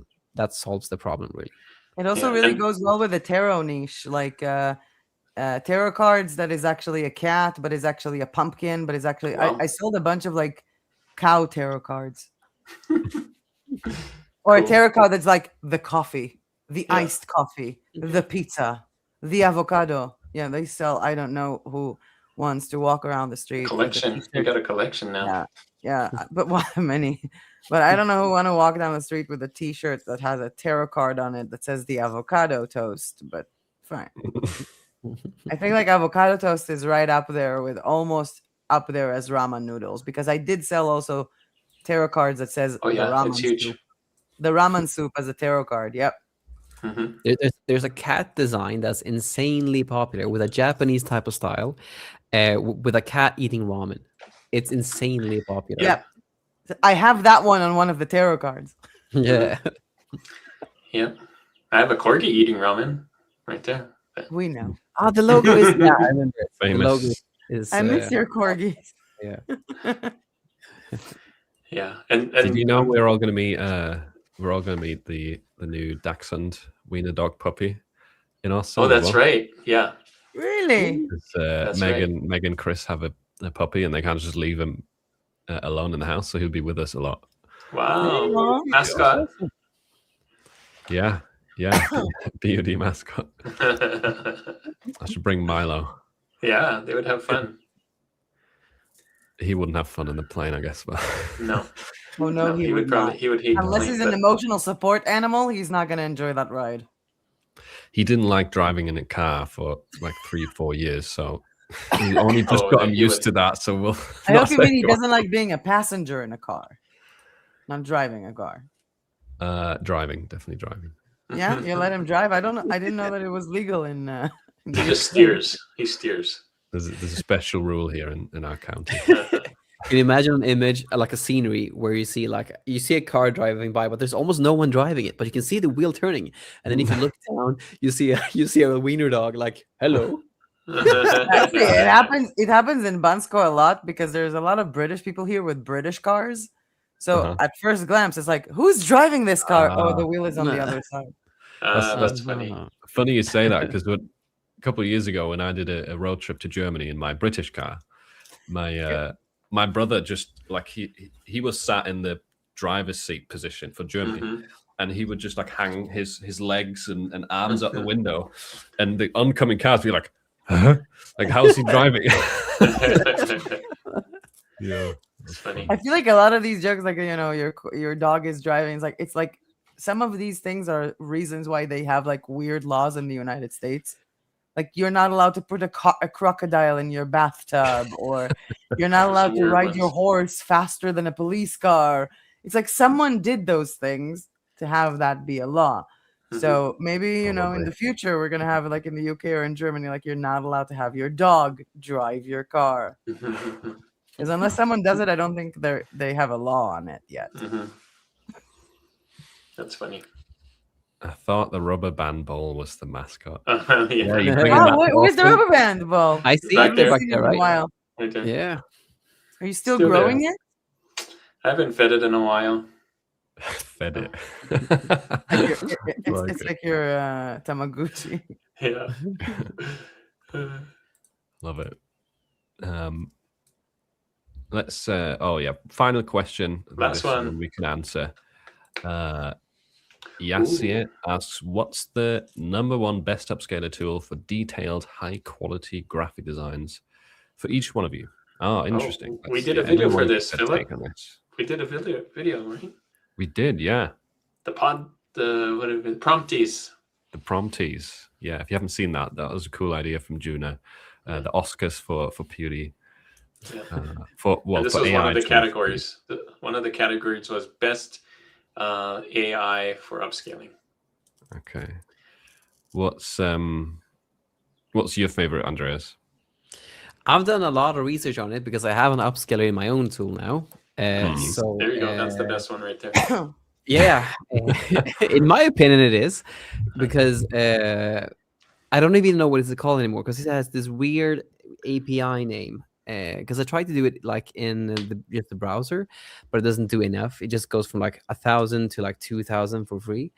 I don't know the name of it, but the one that I'm using for my API, it's I've tested out so many different ones, but I found that one, which I'm blanking on the name on, is the best one. But it's an API key though, so at least it's an API that you use, so it's not one that you can just plug in and play. So you have to connect your own thing to an API. Mm-hmm. Okay. I'm excited to see you test it, Philip, if you ever want to, because I'd love to both get your take on it, but they upscale it specifically combined with the background remover, because the background remover is instant because it's not using AI, it's just using what I have in my head, and the upscaler is though pristine when it's background removed. Because the cool thing about the background remover, sorry, I'm really excited about this. I can't tell. yeah. But you know how like sometimes like if you make designs and you have you make like an eye, and then like within the eye you have like some color that you want removed, but it doesn't remove it. Do you know what I'm referring to? Yeah, because it's not blocked out. It's already inside something, right? So it's not. It's Exactly. only removing the background. It's a white background. Yeah, and the white is in the eye as well. You don't want the eye to be removed.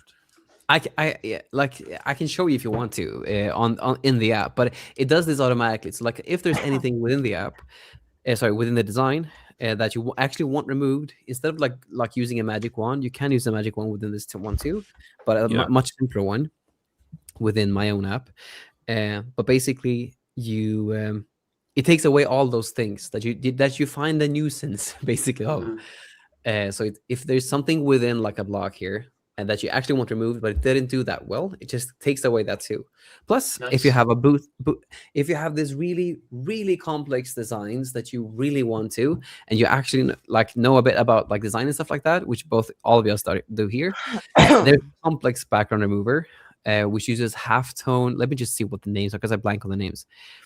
It uses masking instead, using halftone and diffusion as ways of like removing the backgrounds. Cool. Plus, on top of that, again, I'm really excited about it. With the click of a button, because you know how you also want. The cool thing with my halftone one is that if you just want to remove the outlines, for instance, of a specific designs, it can also tackle that. Wow. And the cool thing is too that if you have a black design that you just want to make white, you can just click a button and it'll give you the white version too. Interesting. But yeah, Wow. I talked for half an hour about my apps, so I'm not going to do that now. But yeah, I'm really excited about it. That's really cool. Good to see it. Which one is yours here now when it comes to upscaling? So for the promptees, if you're going to watch it, what we did was the best free, we did free and paid. So the best free upscaling one was Upscale. With an honorable mention to dgb.lol. That's what I use just because I've been using it for so long and it's free. But the paid one was Topaz Gigapixel, and it upscales huge. And long story short, that when we did the promptees, like, I don't know, it is the best paid one, but because we're doing POD, do we really need to upscale it that finely and that big? Depends and how big the items you're selling. I mean, if you're That's doing right. POD, If you're doing you that think Canva t-shirts, thing I that think you shower curtains. Yeah, if you're doing that, but for t-shirts, we probably don't need that big of an upscale, that much power. Yeah. But that was the best one. What did you grade them on? What was like? How did you determine what if something was good contra bad? Basically, our opinion. Philip and I brainstormed and we came up with the best ones. Yeah, solid. Nice. Basically that. Yeah. No, just the quality of the result, the quality, yeah, and the speed, and yeah, that's kind of Does it work? How well does it work compared to some of the other ones that are in the same category? So we based it off of the other upscalers and. So the answer to that question, I would say, is Topaz Gigapixel. Do you need it for t-shirt upscaling? No. It does. It has better results. Overkill. Like it's the best, but it's overkill for t-shirts. But for something bigger, with massive canvases that don't fit through. No, massive canvases. By the way, just so you know, if you're talking about shower curtains, then you're talking about 250 DPI. If you're talking wall murals, then we're talking 300 DPI. But for most canvases, you need 150 DPI. Yeah. So the scaling here can be very different. 150 DPI, but that size. Yeah, but that's the thing. You still got it at that giant size. If you look at the size of a shower curtain, and you need 300 DPI or 150 DPI, that's literally double the size of the pixels.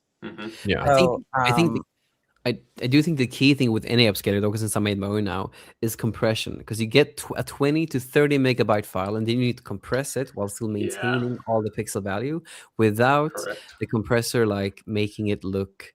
Because if you depending on how the compressor is made, it can like make something that is white more yellow and give it yellow tints. So I think the key with any upscaler is to like make it 20-30 megabytes and compress it while still hitting the at least in my head it's at least 300 DPI for a t-shirt design to ensure that there won't be any quality issues later down the line. Because like with Printify, you get away with less. But you can definitely, but like definitely do less. But like a big issue, like a big issue, for instance, with sublimation prints, is that like generally with most print providers, if you have a line that's less than 5 pixels, like smaller than 5 pixels, they usually don't print well. But what I've found with at least 300 DPI designs, that is almost always fixed. At least with sublimation prints, it sometimes happens with different print providers when it comes to t-shirts. But with sublimation, that usually is not a problem, as long as the file itself is at least 300 DPI. Personally, I never used any of those. I use Big JPG. Their free version is very limited. You think you can upscale times 2 or times 2. The paid one is like $20 a year or something. And it upscales times 8 your original size. You can upscale multiple ones at the same time and download them at the same time. Unlike a lot of upscalers, it gives you the same file that you put in. Because like my other thing that I like is ideogram upscaler, but ideogram upscaler pretty much downloads everything in PNG.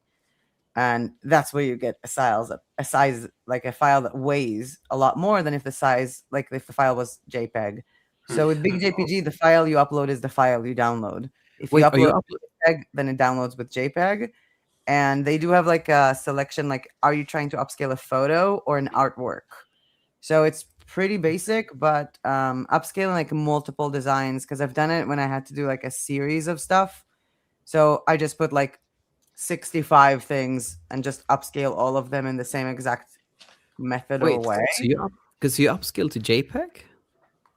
Yeah. With big JPG, if you upload a PNG and you upscale it, it downloads a PNG. If you upscale it, if you take a JPEG, it will download it as a JPEG. And I it think, will be JPEG is just the name, I think. it's the what type I'm of thinking, file. It's the like, type of file. converting things in the like this is from what I know. Like converting things in the browser using to JPEG is insane. No, not converting anything. That's exactly what I said. It doesn't convert the file. It Okay, stays so a JPEG, but a With bigger the JPEG. ideogram, for example, now if you Okay. create with ideogram, you can choose to download something as a JPEG or as a PNG. But the minute you Okay. upscale it, it downloads only PNG, and the file is huge. So with okay, big JPG, the minute you have a JPEG and you upload it, it upscales it and you download it back as JPG. So these are the two that I'm using. And one of the canvases that I was able to look at from the giant ones, this is the 50 by 150 centimeters. I don't know how much it is in inches. How much is 50 in inches or 50? So 150 is like 60 inch. So this is a 20 by 60 inch made with ideogram and upscaled with ideogram and printed perfect. Nice. 60 by 20 inches. So if that can print on that, then I'm good. That's also, the thing that got me curious was that like when I dabbled a lot with compression, I just found that converting to JPEG is really good. But for you doing JPEG with T-shirt designs is not ideal because it still gives you a white I background. wasn't talking about Yeah, t-shirts. you can't. I wasn't talking about t-shirts. Yeah, I misread you. So that was that. Cool. Mostly canvases and other stuff. I have I know that was supposed to be the last question, but somebody wrote, I want to ask Mr. Juno about his latest video. I think because they said Mr., you have to. Like, it's very formal. Now. Yeah. So what could happen, the reason why you may not see it is because it only works on certain types of files, like I said in the video. So, and only certain sizes. So it's really meant for smaller AI art. So if your file is too big, or if it's not the right file, it's not a JPEG, PNG, HEIC, and I forget what the other one was, then you won't see it. But you can click on it, hit edit, and if it is the right file, you'll see it under Magic Studio as one of the options to pick Magic Layers. So that's why you may not be seeing it. It will not show if you can't use it, and you can't use it if it's either too big or not the right file type. That's it. Quick answer.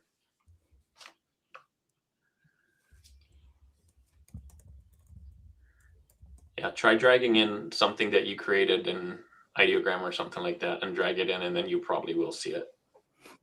Something smaller, not the full 8 times ideogram, just a regular one.